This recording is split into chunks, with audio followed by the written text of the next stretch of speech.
So the FCM 50T, it's about to be removed in store, so you're not going to be able to buy it anymore very shortly with the new 9.22 patch. But should you pick it up? That's the goal of this video, for you to be able to decide that. Now, the FCM 50T must be one of the most underrated premium tanks in World of Tanks, period. As one of the earlier tanks introduced into World of Tanks, it's no real surprise that this tank has kind of just been forgotten. But when patch 9.22 arrives, this tank will be removed, as I've said. I believe that the reason that this tank is being removed in patch 9.22 has something to do with the fact that it is a preferential matchmaking tank, and Wargaming really does want to move away from that preferential matchmaking, especially since the introduction of the new matchmaking system. As a result, now, or for at least the foreseeable future, will be the last time that you are able to pick up this tank before it goes. And speaking of preferential matchmaking, this tank has it. This means that this tank can only see tier 9 battles at the very worst. In my recent experience with this tank, I really only ever got into tier 8 games. I think out of like 10 games I played in it so far, only 2 of those were tier 9 games, and that's pretty good odds. Although of course this will vary depending on which server you play, how many people are playing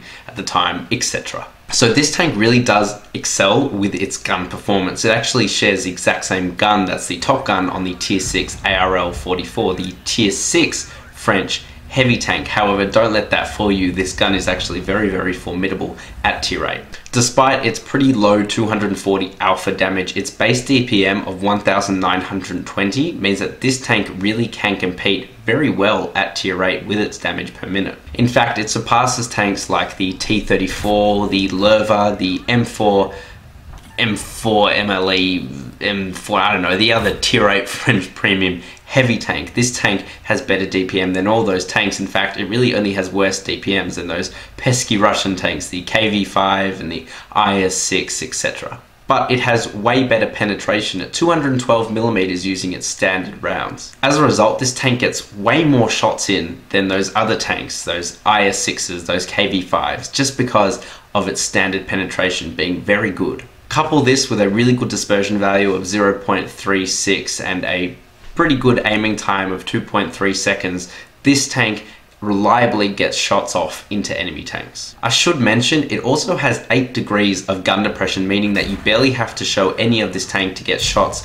over ridge lines, over objects, etc. However, it's not all praise. It does have some pretty shocking hidden dispersion value averages when firing on the move, and as a result it really does feel like a heavy tank in that sense. However, this tank is referred to as a medium tank, and it definitely is a medium tank in disguise. It has a top speed of 51 kilometers per hour, which is class leading, a power to weight ratio of 18.44, coupled with some of the best terrain resistances at tier 8. This tank is actually the fastest tier 8 heavy in World of Tanks. Not to mention, it has an average traverse speed of 38 degrees per second, which is absolutely absurd, and no tank is going to be able to outflank you in close quarters combat. But of course, it does have one Achilles heel, and you guessed it, it's its armor. Its armor is actually not that terrible, but it's only really strong against tier 6 and some tier 7 tanks. Tier 8 and above, you can expect pretty much all shots to go in. You do get some unexpected bounces in this tank, actually quite often in fact, but you certainly cannot rely on the armor like you might be able to in a Defender, a T26E5 Patriot, or even a Lerva. But here's the thing, its armor is good enough. Coupled with great mobility and a great gun, you can understand why this tank is actually so underrated. Sure, it's not overpowered, but it damn well is close to being so.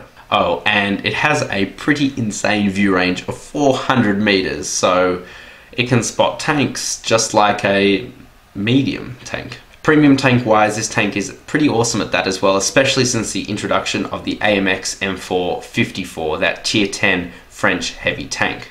It has the exact same crew layout as every single heavy tank leading up to the AMX M454, meaning that this is a really good crew trainer. And on top of that, it is very good at making credits. In fact, it's one of the best credit makers at tier 8 because its shell cost is so low at around 250. Equipment that I recommend on this tank are vertical stabilizers to get rid of those really bad hidden dispersion values, or at least pull them down anyway, vents to make everything 5% better, and a gun rammer so you can increase that DPM. Finally, it rams well, so enough said, I think.